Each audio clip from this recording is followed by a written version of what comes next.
everyone, and welcome back to the Assistant Room podcast. If we haven't met before, or if you're only just joining us, I'm Jess, founder of online PA lifestyle platform, The Assistant Room. At whatever stage you're at in your career within the support industry, whether you are just starting out and are still finding your feet, or if you're more experienced and are juggling board meetings with demanding execs and a to-do list as long as your arm, I hope you are all well and having a great week so far. For episode 5, I sat down with the extremely inspirational Kelsea Lindsey, who is currently Executive Assistant at American Express Global Business Travel. Throughout this episode, we cover so many different things, including how to balance an extremely busy work life with your own personal time, how being a successful working mum is achievable for everyone if you work for the right business, and we get an insight into the most important piece of advice that Kelsea has ever received and understand how she has been able to implement that advice into her daily routine. Let's kick this off. Fab. So firstly, welcome. Thank you. Thanks for having me. I'm so excited that we're doing this. So am I. So let's kick things off. Let's talk about Amex, Yes. where you currently are. And, you know, it's one of the biggest businesses in the world, obviously ranked and awarded by multiple different companies as one of the best places to work and also one of the best places or best businesses as a consumer to be involved in. So talk to us about life at American Express. What's that like? What do you do? Give us the full shebang. Wow, it's busy for a start. So I know we'll go on to kind of our work in the business travel side. So we're actually a joint venture. So we're like 50% owned by Amex. So we're not fully in the whole Amex side of things, but we have all the good stuff. So Yeah.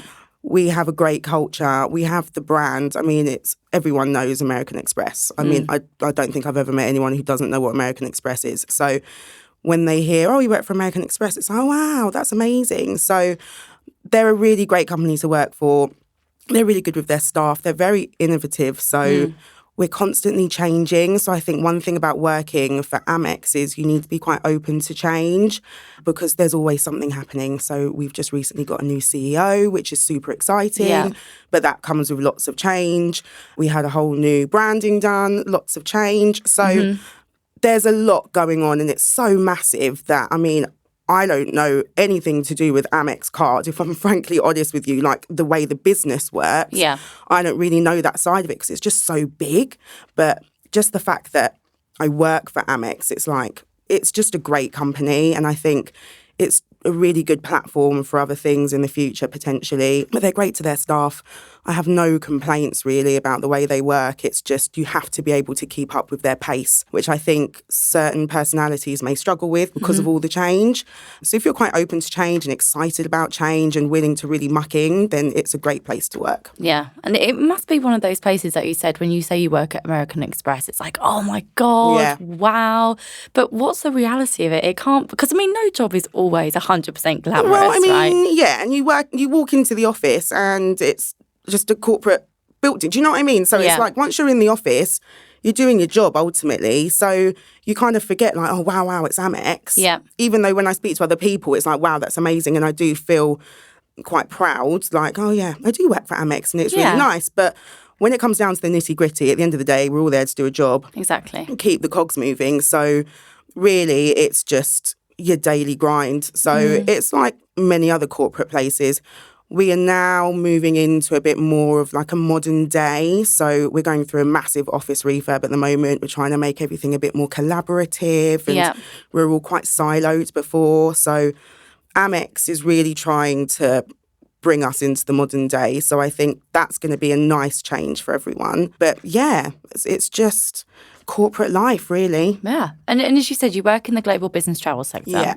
And that role or the position that you've got has included so many different things. And it's included supporting 3 vice presidents with global responsibilities and teams. And I mean, that sounds absolutely crazy. Huge. Yeah, very. When I first joined, I just supported one and I helped with the EA of the president. So it was a bit easier to manage then. And then, you know, change happens. You have to be open and excited for change. So we all got at 1.4, then it went to 3, and that was kind of the consistent, everyone had 3 vice presidents. It was challenging. There was long hours, weekends. I'm sure many PAs, EAs, they all know about there's no 9 to 5, let's be honest. It just doesn't exist. So it was tough, but I was lucky. I worked for 3 women I admired them, and they just were really pioneering for women in business. Very girl power. Yeah, absolutely. So for me, it was like a pleasure almost because I knew I was supporting such great people. If you know you're supporting people who are trying to make change in the industry, especially a woman, I think, as a woman myself, it just gives you that drive to really make things work. So, I'm of the attitude that you just have to kind of make things work. However you do it, you need to just find the way that suits you to get everything done. So it took adjusting, but I got there, found the balance. So yeah, I think it's all about being open to, as you said, being open to change, and also understanding that not everybody works in the same way, and you have to be flexible and adaptable to that. Absolutely, and not only us, but the VPs need to be adapting as well, because at the time, I had one vice president who was quite high maintenance on a global scale. Her diary was manic. Her travel was manic. I had another one who was kind of in between. And then I had the third one who was a bit less manic. She had a routine. She did similar things every week, so it was easy to manage her. Yeah. So the one who was a bit more high maintenance, I suppose, it's trying to balance it with her to say, look, I do have these others, and how are we going to make this work so that you get what you need done? But bearing in mind, I'm supporting 3 of you. And I think that can be an issue, that the VPs forget that they're sharing you. So I think that's it, especially when they're used to just having one-on-one. So I think that was the biggest barrier, but we all overcome it, so it's fine. Great. Well, if you were going to, maybe I suppose look back at life before you started looking after multiple execs, and also think about people who may be going into that for the first time, what would say, for example, your biggest tip be when it comes to managing multiple directors or multiple execs? I think there's a couple of things. So I think managing expectations first and foremost. So when I took on the 3, I had individual meetings with each of them, worked out what are the real key things that you need from me as your EA. And then once I had that from everyone, it's then like, right, so how can I make sure that everyone's getting exactly what they need? And it's also about what are the things that you would like, but they're not urgent, like non-urgent things. Because, of course, if you're supporting 3, you can't do absolutely everything all the time. It's just you'll burn out. So you need to work out with your VPs, your directors, your execs, what is critical and what may be able to wait. So it's all about prioritising, I think. For me, a lot of it as well was one of them worked mostly with the US. So I would chunk my days out. So, for example, the afternoon was predominantly for that VP because the US wake up at like 1 o'clock our time. So it was just crazy. And the other one worked more with Europe. So I could focus on her in the mornings. And then the other one was a bit of both. So it was slotting them in between. So for me, it was slotting those times out was key. I had to plan in the morning, right? 9 till 11, I'm dealing with person X. 12 till whatever it may be. But again, you have to be open to change. Something might happen. So you need to just have that bit of flexibility. But as a rule, that worked really well. You have to be able to plan ahead and just chunk your days out. Yeah. And how does that work with a private life as well, with your personal life? Because obviously you've got a daughter. Yes. And obviously you're a mum, and obviously that comes first. Yeah. But you obviously have a very demanding life at work. Yeah. It's hard. And another thing that Amex is great for is flexible working. I mean, it's especially as a working mother, for me, that was critical. I needed that flexibility. Yeah. And also I find that the commute, that's an hour and a half that I'm not getting on with things. So to have that flexibility to be able to work from home. My daughter then's not in childcare for as long because I don't have to then do the commute. When I commute, she's in childcare for 10 hours a day, and it's a long time, and it starts to feel like I'm not even raising my own child. So to be able to work from home, which means she's only there for 8 hours, for example, is great. So that helps a lot. And then it's just, again, managing the expectations. They all knew I had a daughter. I'd say, right, between 6:30 and 8:30, I'm unavailable because that's bedtime, and that's just how it is. And I think for me as well, when you become a mother, your priorities do shift. I mean, I love my job and it's great, but it's not number one anymore because I have a child. Yeah, so I have to put that first. And again, maybe it's because I work for women. I don't know. I don't want to, put all men in the same little box, but they're very understanding. They're like, okay, that's fine, no problem. And, I might get the odd text at like 7 o'clock, like, I know you're busy, but I really need this urgently. And it's like, okay, well, if I can do it, I'll do it. And I'll try my best to. And usually I can, but it's the fact that they're acknowledging, right, this is actually Kelsey's time. Yeah. So if she doesn't respond, they're not going to lose the plot over it. So managing the expectations when you've got children or any personal life, like you might have a hobby that you do every week that you love. And I think that's really important that you do these things because then I think you're more productive at work. So it's just making sure there's communication. Because if you don't tell them, right, I do whatever, a certain hobby every Friday evening, then they're not going to know that. And so they might contact you on a Friday evening and then get annoyed because you haven't responded. But if they know that, they're a bit more open to be like, oh, yeah, she does that thing on a Friday. So, whatever that may be, that thing. Yeah, that thing. Yeah, it doesn't matter what it is. But, so it's out of hours. It's not like you're saying, oh, I want to go and do this at like 10 o'clock in the morning. But, they have to be flexible. It's out of hours. So yeah, it's respecting each other in terms of time and, as you said, that communication as well. So absolutely. I know that this isn't something that we prepped for. Okay. But touching on everything that we just spoke about with regards to you being a mum, and obviously that's your main priority, as it 100% should be. I think a lot of PAs and EAs, when they get to a certain age, they are obviously thinking about settling down, having a family, even if maybe they're not thinking about it and it just happens, because obviously life happens. Absolutely. A lot of them really struggle in terms of finding a new job if they then... Or disclosing the fact that they've got a family or a young child if they're looking to go for a new job because they feel that discrimination is going to be there against them. Yeah. So have you got any advice for any kind of maybe new mums who are transitioning back to work and thinking, how am I going to balance this? Or have you got any advice to give in terms of, as a PA, approaching maybe a new employer and being open about your personal circumstances? If a company had issues with the fact I had a child, I wouldn't want to work for them. Yeah. It's simple as that. I just think everyone has the right to have a family. Some people don't want to have children. That's absolutely fine. Some people have dogs. Some people, it's like everyone has something and people have to respect that. So if I was to go for a job, I'd be completely open and honest about the fact I had a child. I think I'm not ashamed of it. Why should I hide it? And then if they're not happy with that, it's not the job for me. Yeah. And some people, people who work for like ultra high net worth individuals or whatever, that's different. And I think they know what they're getting themselves in for. That's very intense and it's very difficult, I think, if you have a family to work sometimes in like private households. But most established PAs and EAs would know that. Like I would never go for a role like that because I know I wouldn't be what they're looking for. It wouldn't work. Yeah. But if you're realistic about where you want to go, there's no reason why you can't be a top EA and have 4 kids. There's just no reason why you couldn't. I mean, we're women, we're like superheroes, we can do everything, we can multitask, it's absolutely fine. But I would just be open and honest about it.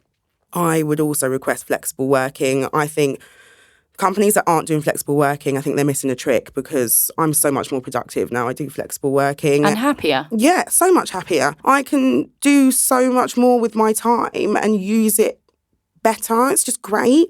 And before, I'd stay in the office until like 6 o'clock and I'd procrastinate. Now I don't have time to procrastinate. If I go to the office, I have to leave at 5 or my childminder's charging me crazy money because I'm late.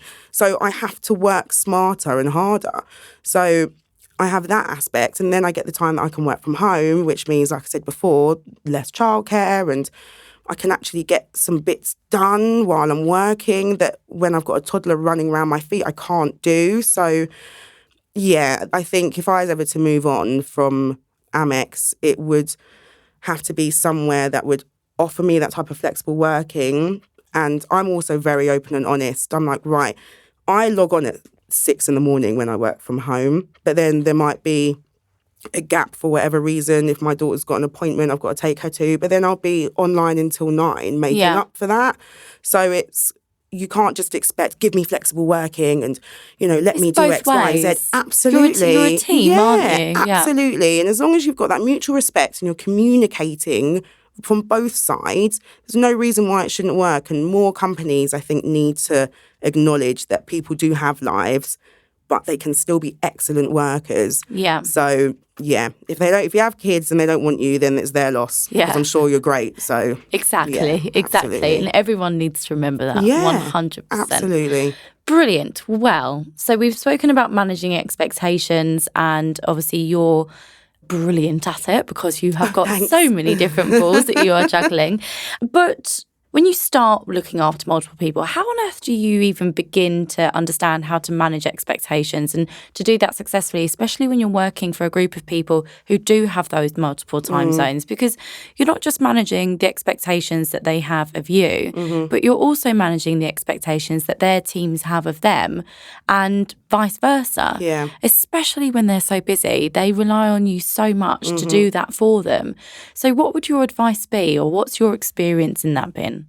Again, it's a communication thing. And I also think that vice presidents and senior level individuals know that their working hours, a bit like us, they're not 9 to 5. So I'm quite lucky that the VPs I work for, they're happy to take calls at 7 in the evening so that they can accommodate for the US or whatever it may be. So, and like one of my bosses, hardly any of her team are even here. They're all in the US or they're in India. And trying to get India, the US and the UK on one call is oh my goodness, it's an absolute nightmare. I've been there. Yeah. It doesn't work easily. It really doesn't. So people have to be flexible. I'm quite open and honest with anyone who asks me for a meeting with my VP and they're like, can they do this time? I'm like, well, no, they can't, because I know that they do X, Y, Z. A bit like I was saying before, I have certain things times that I can't do work.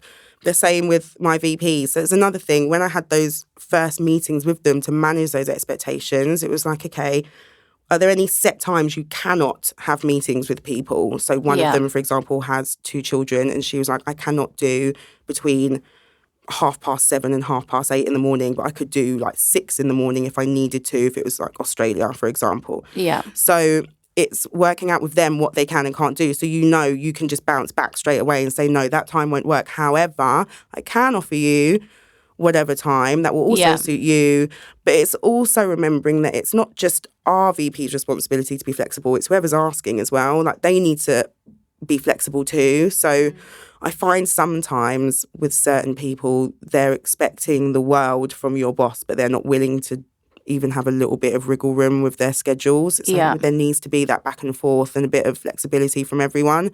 It's not easy and it takes time. Like I've been working at Amex GBT, for 4 years, and there's still times I'm like, I just can't find a time that works, or I just can't get this person where they need to be, and then my other VPs where they need to be. And it is difficult. And I think it's just practice and getting to know all of the team as well. I find if you have a good rapport with the general people you're usually working with, because you know how it is, you have maybe like 10 people that you're regularly booking meetings with, then you get the odd random person. But if you have a good rapport with the people you're usually trying to schedule things with or work things out with, they're more likely to be a bit more flexible with you as well. Yeah, and all about confidence as well, isn't it? It's all about confidence. It's the confidence in pushing back and saying, this isn't going to work, and then being able to think ahead and suggest a new time or suggest an alternative. Yeah. Exactly as you said. Yeah, you can't just go in and say, no, that won't work. Because then no one's happy. It's just ridiculous. But I know some people will get flustered and they'll just be like, no, that doesn't work. But they haven't thought ahead about the other options. You have to have something to come back with. Or if you don't have anything to come back with, just be like, okay, can you give me an hour, or can I get back to you tomorrow and we'll try and work something out? Like, just flat out no's never going to work. No, it's just a non-starter. It doesn't. No. If someone wants something, they're not going to take no for an answer. No, definitely not. No. Well, a really, really cool thing about Amex as well, I feel like this is a really good case study for them because you are just so complimentary of them. But a really lovely thing you've been able to do is also implement new processes and new procedures across different areas of the business. So how do you identify different areas that do need improving? And then how do you sort of kickstart that process? Well, to start with, I work with some excellent EAs, I've got to say. Like, I am so lucky to work with a really good team of open, honest, and just amazing EAs. And we monthly will have roundtables and just talk about processes that we think are a bit rubbish or need improving, or just what's generally going on in the business, anything that we need to be made aware of, and things like that. So certain things might crop up in our round tables and it'll be like, oh, our expense system sucks, it's not working properly, or whatever it might be, or it times out too quickly. That was a recent one. So the person who supports our CFO was like, oh, well, let me see if I can speak to them and work out how to do something about this. So we're a really good collaborative team. So it's a bit of a team effort, but there's a couple of things that I've done in our Canary Wharf office previously. So we had no centralised stationery area, which was just bizarre. And you didn't realise that it was an issue until everyone was coming to you like, where can I get a pencil? Where can I get a notepad? Oh, those questions. Yeah, and they always go to the EAs for that. Yeah. Understandable. We don't have an office manager in our building, so it's like they'll come to the EAs and ask for stuff. And it was like, oh, I don't know, you can just have one of mine, and then you have nothing. Like, oh, this isn't good. So we spoke about it and thought, right, we need to get a centralised stationery area, and we set all of that up, and it was great, and it worked really well. We're now not in that office. We're in Holborn while we're getting a refurb, but as far as I'm aware, there's going to be better processes in. But it was a great thing to start with. And then we had a huge issue with visiting execs because our office space in Canary Wharf, it was a big space, but all our offices were full with VPs who work in London. So it was like, oh, where are we going to put them when they come? So I had an idea to create like an Outlook calendar so that everyone, it wouldn't be one person just solely owned it, because if I just owned it and I was off on annual leave or whatever, it would crash. It just wouldn't work. So everyone had editor rights, and if our VP was travelling, because they're always travelling all over the place. So if my VP was travelling, I'd just put their name at the top so they knew that the office was free. And then if a visiting VP needed it, we would book the room out, we'd take the name off, we'd write who was using it. That's brilliant. It worked so well. It was amazing. I mean, like everything, there's a few hiccups, but there was just nothing in place, and it just seemed bizarre. People just running around like peeking in offices, and then the actual VP would come in like, oh, you're in my office. And it was just, especially for senior level, you don't want that type of aggro at all. I created that and everyone thought it was great, and everyone's worked really well with it, and it's great. But every now and again, we'll have a conversation about it. Like, do we still think this is working? Do we need to change anything? So it really is a group effort. It's a really great environment that we have with the EAs. And most recently, an EA colleague of mine and myself have created the Amex GBT UK wellbeing team. So wow, that sounds loving fantastic. it, so fun. So I mean, it's just amazing. We went to a wellness event and just absolutely loved it. And we went back and thought, there's not really much going on here because, like I said before, we're not solely Amex. So they have their own wellbeing stuff going on. But because we're like a joint venture, we didn't really have anything for us. Our meetings and events team did. And we've acquired a new company and they did. But our office, our whole Canary Wharf office had nothing going on. So we thought, right, well, let's just start a wellbeing team. So we did. And we went to our SVP for the area and said, look, what do you think about this idea? And he was like, yeah, it's great. So we started with the Virgin Corporate Challenge. I don't know if you've heard of it. Yeah. So we all did that. It was so much fun. I actually lost a stone when I did it, can I say? Wow. I was like, oh, this is so amazing. But, that's another story. It was all about, mental health, physical health, all of that is a really big thing at the moment, and as it should be. It's so good to see that people are really buying into it as well, and they're like, we want to get healthier and do mindfulness, and we send out newsletters and stuff. I mean, it's very early days, so we're hoping 2020 we can really push on with it. But yeah, it's just going on your day-to-day life and thinking, oh, we could do with that. Like, it might just come to you. Like with the office thing, it was like, oh, everyone keeps on asking me for pens. How can we solve that? Yeah. It's just little things.